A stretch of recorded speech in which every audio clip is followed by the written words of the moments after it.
Hey, what's going on? I'm Matt O'Leary back with another video, and today we'll be talking about Jadeveon Clowney and why I don't think he's a fit for the New York Jets.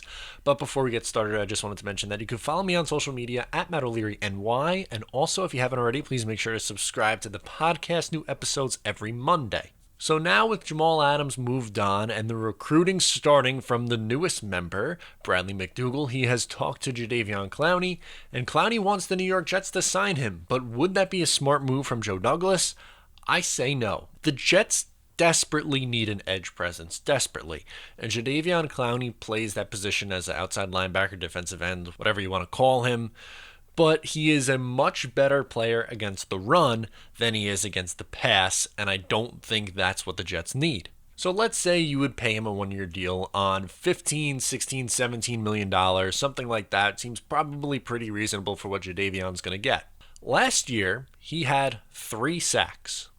He played in 13 games and had 3 sacks. He had 30 pressures on the season. To put that in perspective, Leonard Williams had about 23.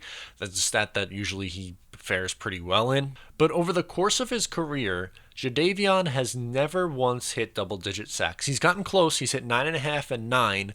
But other than that, he hasn't come close to double-digit sacks. His Pro Football Focus grades are as followed: an 87.3 last year, an 88.8 in 2018, and a 75.4 over the last 3 years in 2017. Now, obviously, those are 3 very good grades, and I'm not saying he's necessarily a bad player. I just don't think he fits what the Jets are looking for, which is someone who can get after the quarterback and get sacks, which is clearly not what Jadeveon is best at. In these key pass rush stats, here's how he ranked. He was 29th in pressures last year, 22nd in quarterback knockdowns, and 11th in hurries. 11th in hurries is good. I'll give him that. That is pretty solid numbers. But does the other 2 really jump off the page at you for taking a $15+ million a year flyer on a guy? I would say no. And on top of his lack of sack production, he also is one of the most penalized players in the sport.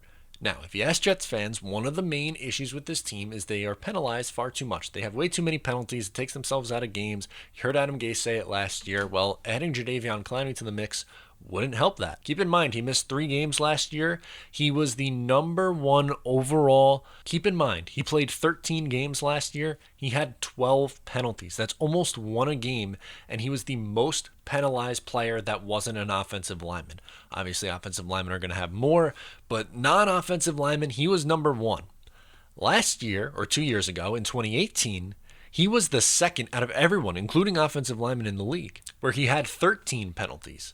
Again, the most penalized non-offensive lineman in the sport 2 years in a row, second most in the entire sport 2 years ago, and was one of the most penalized players last year. And oh, by the way, he missed some time, missing 3 games.